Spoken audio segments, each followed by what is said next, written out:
What if I told you that the oldest book in the Bible contains a long poetic description of a dinosaur? I would absolutely believe you. I would say that's a long poetic description of a hippo. My name's Matt, and I am a novelist. And I'm Brian. I'm an illustrator and graphic designer. We work together to create books about dinosaurs, ancient culture, and mystery. Seriously, we love this stuff. But we don't always agree. We are.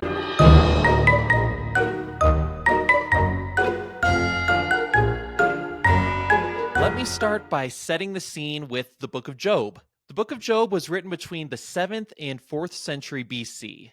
It was probably the first book of the Bible to be written. The identity of the Job poet has been completely lost to the ages. Now, there are a couple things I want to emphasize about the Book of Job right from the start.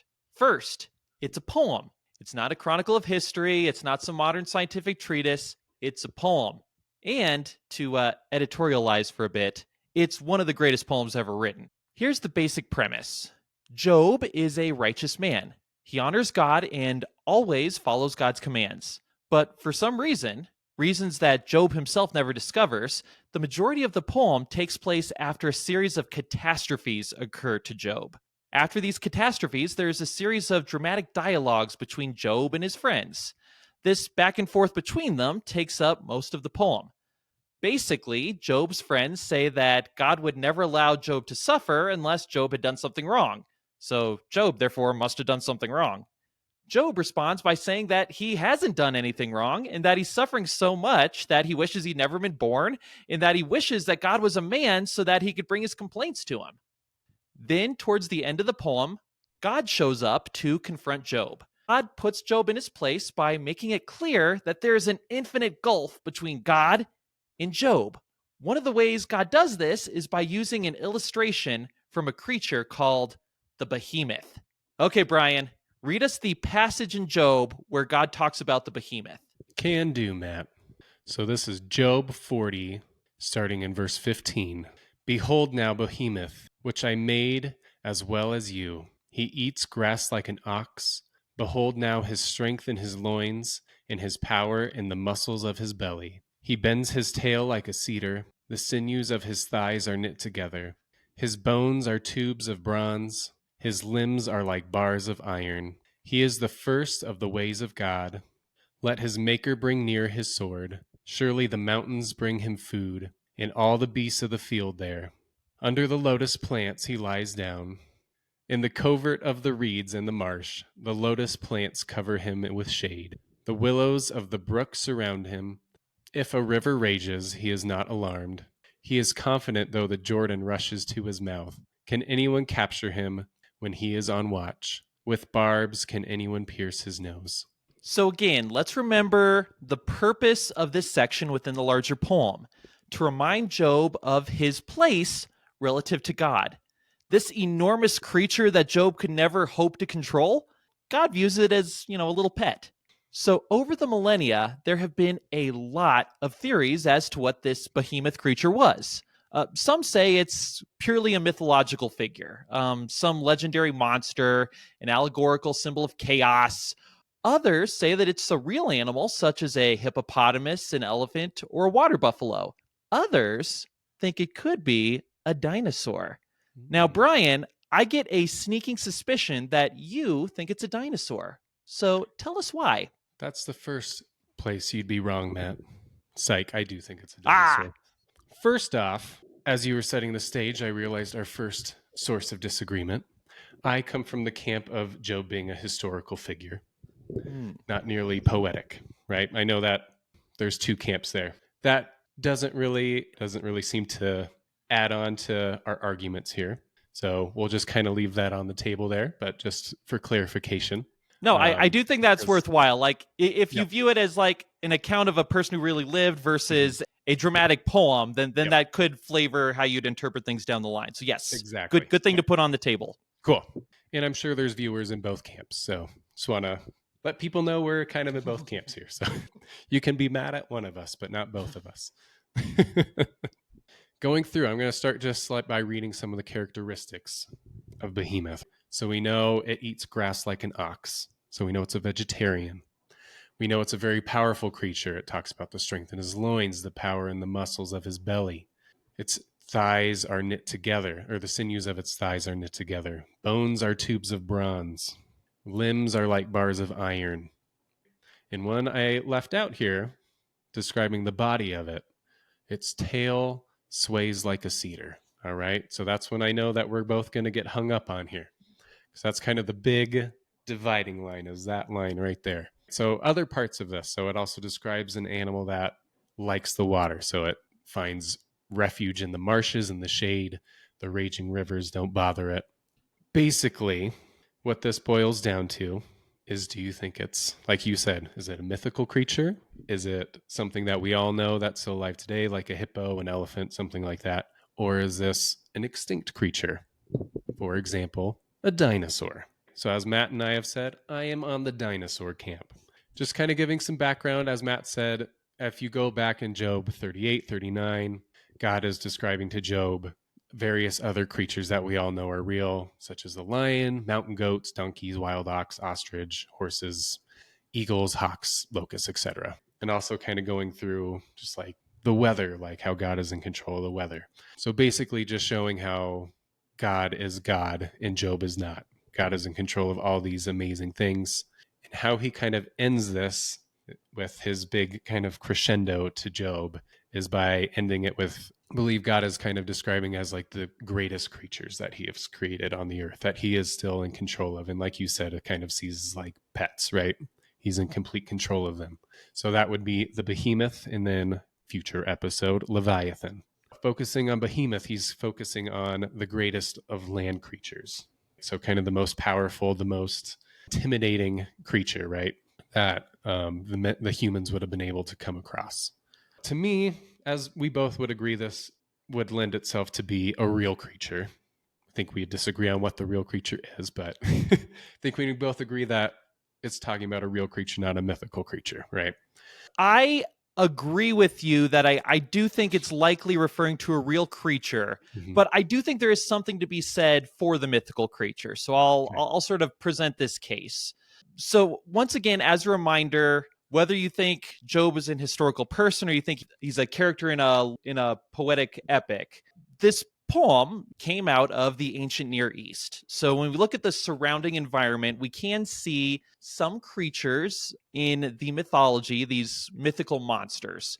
In the ancient Sumerian and Mesopotamian creation myths, you'll see these primordial creatures, these agents of chaos that the god or the hero slays at the creation of the world. You could see some parallels between the text, this huge creature of primordial power, but God comes in and is able to defeat it. There's some parallels. I don't find them terribly persuasive for this passage, but they're there. Then you can see later on in the book of Enoch, which came several centuries later in the 2nd century BC, they kind of expand this tradition of Behemoth and Leviathan.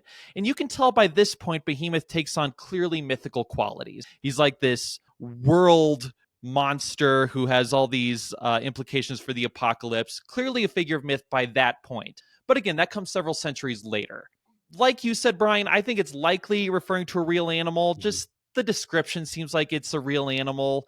And, fitting within the context of the poem, I think it makes sense that we'd compare it to a real animal as opposed to a mythical animal too. But just so we're fair, the mythical side does have some arguments in its favor. As you said, I think there is some credibility to it being a mythical creature. I think you and I both agree that those kind of break down and would lean into the real creature camp. But here's where it's going to get interesting for us. As we move into why I think it's probably a dinosaur of some kind, give kind of my top 3 reasons why. So, number 1, the tail moves like a cedar. When you look at the original text, this word that's for tail, throughout the Bible, it is always referring to like the end of the animal, like the tail of the animal. And all throughout every single translation, that's like modern translation, and then translations that go back like into the 16th century, every single translation of the Bible has translated as tail. So it can't really mean anything other than a tail. As you mentioned, in what's kind of the more popular mainstream belief on what real creature this is a hippo or an elephant. When you think of a hippo and an elephant and you think of their tail, do you think of a cedar tree? Or do you think of a little tiny stick or a stump? I, for one, do not think of a cedar tree. All right. I will give you this. A few weeks ago, me and my family went to the zoo, and at the zoo, we went to the hippo enclosure, and the hippo happened to be laying down with its rear end toward us. Mm-hmm. So I got a very good look at the hippo's tail. And Yep. as I'm looking at the tail, I remember thinking, yeah, it doesn't look much like a cedar tree. So I Your will kids give you didn't be that. like, Dad, look at the size of that tail. It's like a tree. That never came up. Yeah. To me, just based on like the word that's used in the original manuscripts that we have, all of those link back to a tail. I know there's some other arguments where it's a different part of the body, but to me, just like the way this word has been used always indicates the tail or like the end of the creature moving and swaying like a cedar. All of them like use a slightly different descriptive words. That's move like like a cedar, bends like a cedar, sways like a cedar.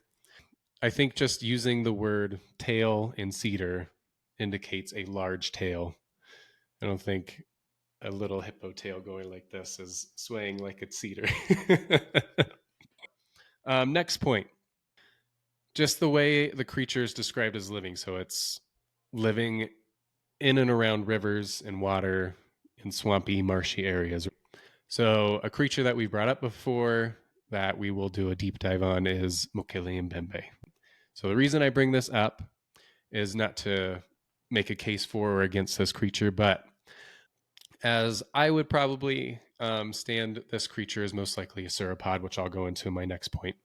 And Mokele Mbembe is often described as some kind of sauropod. And the reason I bring this up is because when people have had sightings of these, when they hear stories of these, it is always indicated as being a creature that lives in the water, around the water, being very active around marshes and swamps and rivers. So just to bring up like a few stories that point to this, all right? First off, the name literally means one who stops rivers, indicating that it lives in the water, like Behemoth here. So the first one I want to bring up is a story from Hans. Dang it, I had the name in my head. Schmaberg. Schomburg. I'm going to say Schomburg and say it confidently. It's from Hans Schmarberg. The first one I bring up is from Hans Schomburg. Last try. Retake. The first story I'm going to bring up is from Hans Schomburg. Why can't I do this? Oh my gosh.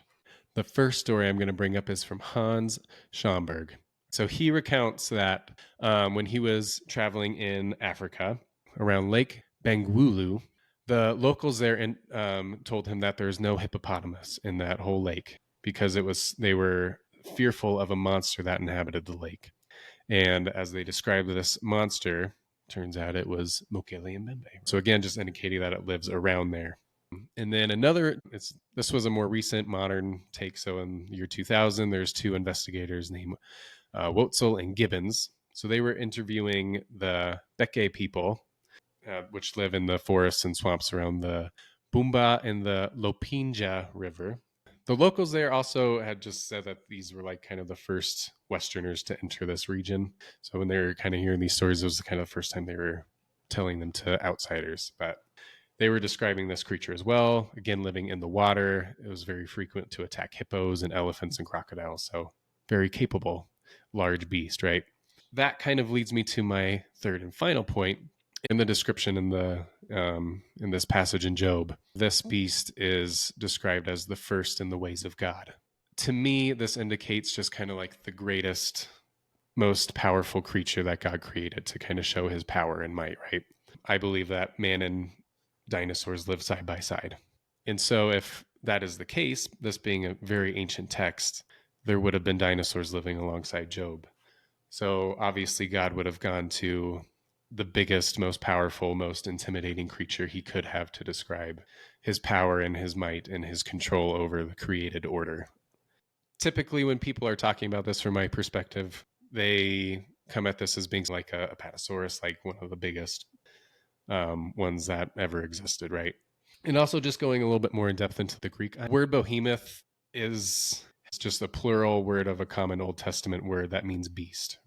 So this is just a special version of that word, which does translate more into like colossal beast, like massive, mega, like just showing kind of the majesty of this beast, right?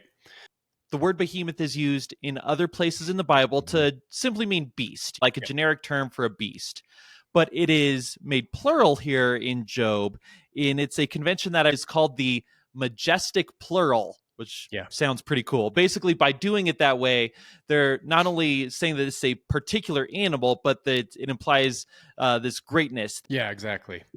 And yeah, so just because of that, I'm like, it just makes more sense to me that this would be like the biggest, the most powerful, the most intimidating creature to walk on the earth itself. And how can you get bigger and more powerful than a dinosaur? So there you go. I will now give my defense for why I think Behemoth is most likely a hippopotamus. There's other sort of, known animals that have been suggested as well, elephants, water buffaloes, but I think the hippopotamus fits pretty well. So I'll do what you did, Brian, is go through the text and point out how it compares to a hippo. But first, let's give some sort of background reminders about the hippopotamus, right? The hippopotamus, as near as I can tell, has never had a range that includes the ancient Near East. So Israel, Mesopotamia, Sumeria, I don't believe they ever lived there, but hippos are well established in the Nile River throughout Egypt. And the Egyptians and the Sumerians, Mesopotamians had a lot of contact with each other. So word of the hippopotamus would have gotten to folks around the area that the Job poet was living, probably. And to those Egyptians, the hippo was probably terrifying because when you think about it, even today, if you watch any National Geographic specials, you know that hippos are extremely dangerous, that they are lively to attack boats, they'll attack swimmers in the water, in that they're responsible for more deaths in Africa, more deaths to humans than any other large animal. Picture that back in ancient Egypt, where these folks are going to be on the Nile River all the time. For a lot of them, their livelihood depends on it, and they're going to deal with this huge, gigantic, ever-present danger of hippos. So they're going to view these as a source of great strength and a source of great fear. And they may bring those stories out to the ancient Near East where the Job poet could get a hold of it. With that said, let's again go to the text and see what parts apply to it. First off, says that he eats grass like an ox. Again, hippos are vegetarians, at least partially. When they're on land, that they do eat vegetation like grasses. Talks about how his strength is in his loins. Now he has power in the muscles of his belly. An interesting point I read along this line is that this is one reason to believe it's more likely a hippo than an elephant. Elephants have a notoriously soft underbelly, but hippos, you wouldn't know it from looking at them, but they have lots of layers of very strong muscle on their underbelly. So it's actually very strong. And again, you have more language talking about the great strength of the animal. Its thighs are knit together. Its bones are like tubes of bronze. His limbs are bars of iron. And then we get to the areas where it lives. Under the lotus plants he lies, in the shelter of the reeds and in the marsh. That's exactly the sort of areas where hippos will live. In the rivers of the Nile throughout Africa, they live in that area. They'll often go up to land to eat, and then they'll come back to the rivers, and that's where they spend most of their time. The setting really captures it really well. And finally, the talk about, can you capture him? Can you pierce his nose with a snare? Again, let's go to the stories that they're going to hear from Egypt. Hippos, when you look at them and their mouth is open and they're angry, are absolutely terrifying. Their teeth are enormous. You are not going to think, oh, I'll just sort of take that with me. It's going to be a powerful, terrifying creature. Okay, with all that said, I know you, Brian, and probably the rest of our viewers who are in your camp are thinking, the tail. What about the tail? And That I is would like fair. to know about the tail. Okay. So it does say that the tail is like a cedar tree, but we need to be very careful about the exact word that is used. The comparison to a cedar tree does not imply that the tail looks like a cedar tree or that it's as big as a cedar tree. Again, I've stared at enough hippos in the zoo to confirm not the size, not the shape of a cedar. Yep. What it says is that the tail will move or it's made stiff. The way I read it for an institute called the Genevan Institute, they describe the word as meaning incline toward, bend, or move. So the way it moves is similar to a cedar tree. So you can see that, a hippo, its tail isn't just laying there flat against it the whole time. The hippo's able to move it around. It's able to swish things away. For marking its territory, it's able to stiffen its tail. So in that way, its very mobile tail does move in a way that's similar to a cedar tree. So I think when you take that exact word, it is a plausible comparison. And also, I would add that you need to take into account it's very possible that the Job poet may never have actually seen a hippo. He hears the story of hippos from, travelers from Egypt, and maybe he hears about the movable tail and how stiffen out at some points, and sort of runs with that for the analogy. So I think added together, all of it works extremely well, and even the cedar tree tail, I think when you take the original word, it makes it plausible. Add it together, I think the hippos are Behemoth. So, some questions on that. I had a feeling you would. So, first off, I just feel like just because it moves and stiffens, it still seems odd to me that a cedar tree would be the reference to that. To me, when you're describing a majestic, powerful beast, you describe the majestic, powerful parts of it. And I think we can both agree the tail is probably the least majestic, powerful part of the hippo. So it just seems odd to me that you would even bring up a tail if we're talking about a hippo. More specifically, why a cedar tree? Mhm. Just because everything kind of, you can argue, can move and bend like a tree at some level. That's a fair point. And my response would be that the tail, it's very mobile. It's able to stiffen its tail out in a way that I think a lot of other comparable animals might not be able to. And seeing it sway like that might be something that would catch the eye of a poet. I agree to our ears in the modern world, it seems like an odd description. But I think, again, when you factor the place and time, the stories the poet may have heard about hippos, I think overall it still works. My second question, you brought up that maybe this was the poet hearing a description, never seeing a hippo, right? To me, when things are in the Bible, it's the inerrant word of God, right? Mm-hmm. So when things are described like this, for example, and there would be something like this described, that would cause some confusion. And to me, there's no confusion in the Bible or misplaced words or wrong descriptions. Is this making sense? No, that Okay. that point makes sense, and I don't believe I read that point anywhere else. I think I just came up with it. So, but I would also take into account the Bible comes into the world at a certain time in a certain place, and it uses the language of the day. It uses the people that were around at the day, and you need to look at the point of the passage too. Yep. Was the point of the passage to give a scientific description of an animal, or is it to make a poetic point about how insignificant Job is? So with the main point, it's still very effective. But if we're asking more of the text than it wants us to, like a scientific description, that would be way down on the list of priorities. But again, I may have come up with that on my own, so I hold it loosely. All right, so there we have it. Me and you have both made our cases. We agree that it could be a mythological creature, probably not. We disagree on the creature, that it probably is. I feel like both of us can make reasonable cases based off of the text. And maybe, Brian, after this is done next weekend, me and you can just go up to the Cheyenne Mountain Zoo. We can stare at the rear end of the hippos and marvel at the cedar tree tails, and I'll try making the points to you until you agree with me. All right. And Uh, I'll just make fun of you the whole time. well, that's how it usually goes anyway. There you go. Thank you once again for watching the video. Like I've said before, we are a new channel, so we really appreciate when you like, when you subscribe.